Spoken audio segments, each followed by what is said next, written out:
e vamos agora começar a falar de como aumentar a testosterona.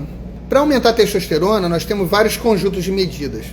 A primeira medida que eu vou falar se chama alterações de estilo de vida. Então, alterações de estilo de vida aumentam a testosterona. Vamos lá, quais são as alterações de estilo de vida que aumentam a testosterona? Primeiro, você para produzir testosterona, você tem que dormir tranquilamente. Você tem que dormir bem. Quem não dorme bem, o organismo entende que a pessoa não está bem, que o momento não é um momento bom e ele baixa a testosterona. Então, o primeiro requisito é o sono. Sempre me perguntam o que é higiene do sono, como fazer a higiene do sono. Vamos lá, eu sei que a gente vive num mundo que é muito fácil falar e muito difícil fazer, mas vamos lá. Luz azul, tipo essa desse meu quadro aqui atrás. A luz azul é uma coisa que só deveria existir de dia.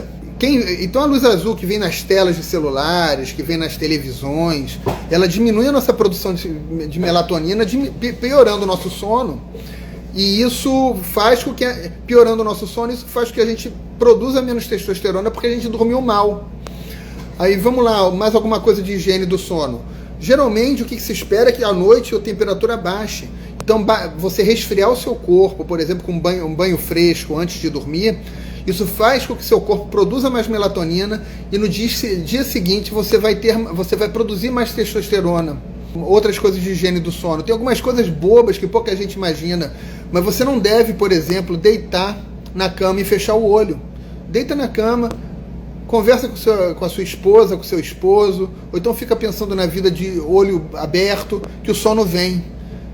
Porque o natural, na natureza é assim, na natureza a criatura, ela não pede para dormir, ela não tem medo de não dormir. Então ela aproveita o dia até o momento que ela não aguenta mais. É por isso que tanta gente apaga, dorme vendo televisão, porque está com o olho aberto e está com sono. Vamos lá, mais coisas de higiene do sono. Não falar de dinheiro, não falar de problema antes de dormir. Ler um livro. Não se exercitar imediatamente antes de dormir. Desligar aparelhos eletrônicos. Botar no celular o filtro de luz azul que corta a luz azul. Há pessoas que usam luz vermelha. Todas essas medidas são medidas de higiene do sono que vai melhorar o teu sono, e melhorando o teu sono vai melhorar a tua produção de testosterona. Barulho de chuva é maravilhoso, porque o que uma espécie faz quando está chovendo? Dorme. Então barulho de chuva é maravilhoso. Outra coisa é a cafeína, é não beber café, à tarde, no final da tarde, à noite. Tem exceções e tem pessoas que metabolizam o café mais rápido. Então eu, por exemplo, eu tenho que parar de tomar café às 5 horas da tarde. Se eu tomar depois das 5, porque eu metabolizo muito rápido, eu tenho insônia. Mas tem pessoas que precisam de... Tem pessoas que não podem tomar café à tarde. Tem gente que nem pode tomar café porque metaboliza muito mal. Vamos lá, luz vermelha ajuda. Então você trocar a cor, aquela luz mais amarela, sabe? A luz amarela, por que ela é amarela? Porque ela tem o espectro do vermelho que desliga a melatonina. Ler um livro de papel, tudo isso ajuda a dormir. Então vamos lá. Sono é um. Outro pilar, exercício físico. Exercício físico é um pilar não só para aumentar a testosterona, mas para te fazer se sentir com testosterona. Por quê? Orar também. Quem faz exercício físico, principalmente musculação, ganha massa muscular, ganha autoconfiança. O exercício físico é anti-inflamatório. O exercício físico aumenta a inteligência, melhora o ânimo, combate a depressão. O exercício físico te deixa mais confiante, te deixa mais ágil, você ganha velocidade de passo, você ganha velocidade de pular, você fica mais feliz. Tudo que o exercício faz é o que a testosterona basicamente faz. Ou seja, quando você faz exercício físico, você se sente com mais testosterona, mesmo que você não tenha essa testosterona toda, porque o exercício físico ele é transformador. E ele também aumenta um pouco a testosterona, porque o teu corpo entende que você precisa de testosterona, já que você está se esforçando. O seu corpo entende que você precisa de massa muscular, que você precisa de hormônios anabólicos. Então a gente já falou do sono como estilo de vida e já falamos do exercício físico, principalmente a musculação. Manejo do estresse, não pensar muito em problema, porque o teu corpo vai entender que você tem muito problema e vai baixar a tua libido, a tua testosterona, porque quem tem muito problema não pode ter filho. A natureza é muito inteligente, a natureza vai aumentar a testosterona de quem está pronto para usar aquela testosterona para reprodução ou para guerra. Outra coisa, um estilo de vida mais competitivo é bom, não é ruim não. Você tem que saber dosar o estresse, mas você tem que saber se jogar, se atirar, correr risco. Tudo isso aumenta a testosterona, melhora a tua saúde hormonal. o apetite pelo risco, o apetite pela novidade. Por isso que é importante viajar, se expor a novas experiências. Tudo isso é muito importante para a saúde hormonal, não só da testosterona, mas de todos os hormônios, tá? Então, mais estilo de vida. Agora a gente vai falar da próxima alteração de estilo de vida, que é a ponte para os suplementos, que é a alimentação. Você precisa de zinco, você precisa de vitamina D, você precisa de vitamina A, você precisa de magnésio para ter testosterona, você precisa de um monte de coisas. E qual é o melhor lugar para você encontrar essas coisas todas que você precisa para a testosterona? É na comida. Então você precisa de comida, você tem que focar em alimento. É importante focar em alimento. Como é que você vai focar em alimento? Como você precisa desses nutrientes, você vai focar nos alimentos mais nutritivos. Quais são os alimentos mais nutritivos que tem? Vamos lá. Peixes gordurosos como a sardinha, como o atum. O atum tem muito mercúrio, eu contraindico. Mas como a sardinha, como o arenque. Esses peixes, eles são ricos em vitamina D, que você precisa para formar testosterona. Eles são ricos também em zinco, que você precisa para formar testosterona. Eles são ricos em creatina. Eles são ricos em gorduras boas. Eles são ricos em coenzima Q10, em ômega 3. São ricos em proteínas que você precisa para sintetizar seus músculos. São ricos em todas as fontes de vitamina D, todo o complexo B em vitamina A. Então os peixes gordurosos não devem faltar. Além dos peixes gordurosos que não devem faltar, o ovo não deve faltar como fonte de vitamina D, como superalimento, como fonte de proteínas, como fonte de gorduras boas, etc. Além disso, as vísceras como o fígado não devem faltar. E para vegetarianos nós temos várias opções. Nós temos os cogumelos como superalimentos, nós temos a clorela como superalimento, nós temos a espirulina como superalimentos para vegetarianos, nós temos as oleaginosas para vegetarianos e para todo mundo, né? Esses alimentos valem para todo mundo, para os não vegetarianos também. As oleaginosas como as nozes, como as amêndoas, como as castanhas. Vamos lá, além das oleaginosas, nós temos as sementes, como a semente de abóbora, que é uma fonte riquíssima de zinco e uma fonte riquíssima de magnésio, né? E tem também as proteínas. Ou seja, o colesterol que a gente precisa está na sardinha, está no ovo. E se a gente não consumir, se um vegetariano que não consome o colesterol, ele vai produzir o colesterol que ele precisa. A quinoa também é um superalimento. A quinoa tem esteroides vegetais, como a turquesterone, por exemplo, nela, que aumentam a massa muscular de uma forma muito natural, estimulando o receptor beta do estrogênio. Mais alimentos. Então, basicamente, o primeiro pilar é focar nos superalimentos, nos melhores alimentos que existem, que a gente fala sempre. O segundo pilar é você combater a inflamação, que baixa a sua testosterona, com uma dieta anti-inflamatória. Como é que você faz uma dieta anti-inflamatória? Primeiro, você remove alimentos inflamatórios. Quais são os principais alimentos inflamatórios? Vamos lá. Glúten é um alimento inflamatório comum. Poucas pessoas que eu conheço se enchem, vão para um rodízio de pizza e não saem mal. Então, glúten é um alimento inflamatório. Vamos lá. Açúcar é um alimento inflamatório. Comer um pouquinho de açúcar uma vez ou outra, tudo bem. Agora, comer açúcar todo dia, comer açúcar com frequência, açúcar é extremamente inflamatório. Nosso corpo não está acostumado com essa quantidade toda de açúcar, nos inflama, isso baixa a testosterona. Vamos lá. Além do açúcar, gorduras trans, gorduras do mal. Gorduras trans são péssimas, gorduras alienígenas, óleos industrializados, fuja disso.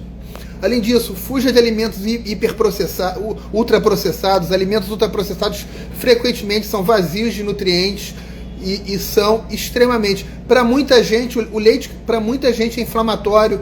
Então, se você se sente mal com o leite, que é muito provável, a maior parte de nós inflamam com leite, fuja do leite também, tá? Mas, vamos lá, veja bem, o queijo é um alimento que em quantidades pequenas para muitas pessoas é um alimento saudável. Então aprenda a ver qual é a reação desses alimentos no seu organismo. Por exemplo, uma coisa são lácteos, outra coisa é o kefir, por exemplo. O kefir é maravilhoso, as bactérias lá já comeram toda a lactose, toda a caseína. No kefir as bactérias comeram aquilo ali tudo e deixaram só os ácidos orgânicos, como o ácido málico, o ácido lático, e as próprias bactérias.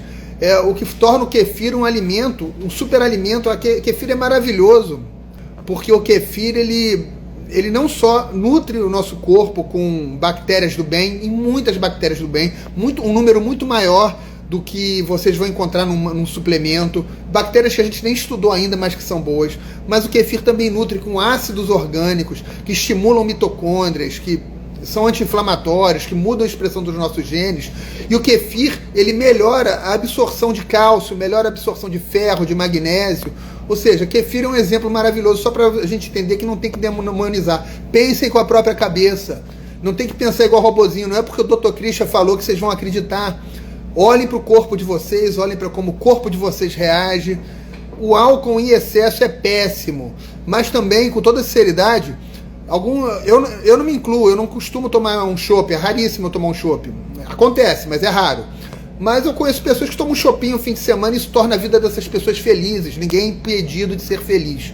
Ninguém é impedido de comer uma sobremesa na casa da avó ou de tomar um chopp de vez em quando. Agora, saiba que o chopp é glúten em estado líquido. Chocolate amargo é maravilhoso, pode ser 70%. Veja só se não é muito vagabundo, que vai que os 30% restantes são puro açúcar, né, ou gordura trans, né? Então, olhem o chocolate, mas um chocolate amargo acima de 70%, tranquilo. Yakult tem um pouquinho de açúcar, né, e tem bactérias do bem também, são bem conservadas, pode tomar, só não se entupa de Yakult. Tá? Basicamente é isso. Então vocês vão focar em consumir. E para combater a inflamação não é só retirar os alimentos inflamatórios, não. Nós podemos também incluir alimentos um vinhozinho no final de semana para quem gosta. Eu não curto não, mas para quem gosta é uma maravilha.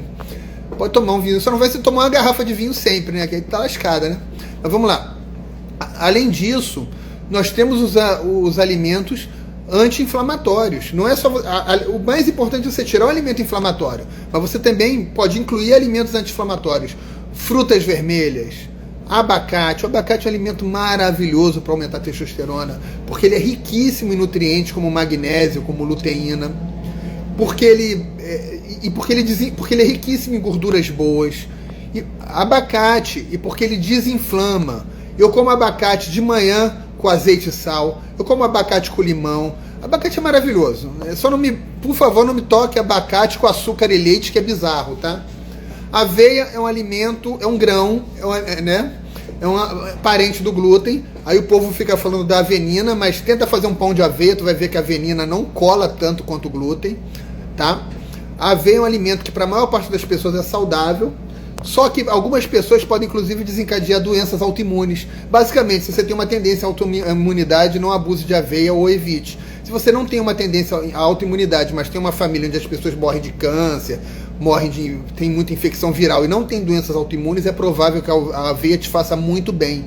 O mel é uma fonte de carboidrato bem melhor do que o açúcar, tá? Tem um índice glicêmico menor e não abuse do mel, por favor. Principalmente se você tiver resistência insulínica. Mas o mel é uma delícia. Então, basicamente isso. Outros alimentos anti-inflamatórios que eu adoro. Eu adoro frutas vermelhas. Geralmente eu compro congeladas. Frutas vermelhas congeladas, elas são mais baratas. Eu compro. Coalhada pode tomar também, tranquilo. É muito bom. Amendoim. Vamos lá. Amendoim é um alimento que é um falso alimento saudável. O amendoim, em pequenas quantidades, ele é saudável. Todos os dados que eu vejo relacionados a amendoim são positivos, inclusive de aumento de longevidade quando ele é consumido em pequenas quantidades. Ele tem resveratrol, ele tem gorduras boas. Só que o amendoim é uma leguminosa, ele não é uma oleaginosa de verdade.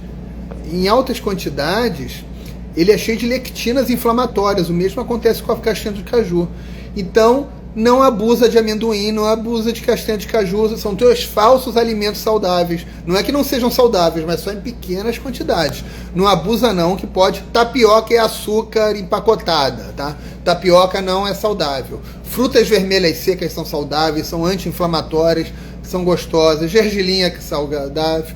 Água de coco, se você souber usar água de coco é saudável, usa perto do treino, sem radicalismo. Tem gente que quer proibir a água de coco. Você só tem que olhar uma coisa: quanto que eu estou consumindo de carboidrato por dia? Eu sugiro que você consuma pouco carboidrato, mas não que você viva sem carboidrato. A pessoa que não come uma jabuticaba não é feliz. Vamos ser sinceros, né? A não ser que você tenha diabetes, você esteja fazendo um programa terapêutico, coma a sua jabuticaba, tá? Vamos lá? Então, basicamente é isso. Falamos dos alimentos inflamatórios. Vou dar um dado interessante para vocês. Um estudo científico onde as pessoas puseram comeram hambúrgueres que são inflamatórios. E em parte dos hambúrgueres eles botavam abacate, em outros eles não botaram abacate. Os hambúrgueres com abacate, as pessoas que comeram hambúrguer que tinha abacate dentro do hambúrguer, inflamaram menos que as pessoas que comeram hambúrguer que não tinha abacate no hambúrguer. Ou seja, a inclusão de alimentos anti-inflamatórios como o abacate, como as frutas vermelhas, anula, pelo menos em parte, o poder inflamatório de alimentos. A caseína frequentemente é inflamatória, né? Muito frequentemente a caseína é inflamatória, mas a caseína A2, que está no búfalo, em determinadas vacas, a piracanjuba agora lançou caseína A2, a cabra, a ovelha, etc., a caseína delas é A2, que é uma caseína, em geral, muito menos inflamatória. Eu também adoro pasta de amendoim, só não exagera que é inflamatória, embora na produção da pasta de amendoim, parte das lectinas sejam destruídas. Eu já li isso em algum lugar, mas é uma fonte pouco confiável. Beijão, gente. Boa noite. Live vai ficar gravada. Compartilhem a live, tá? Um abração.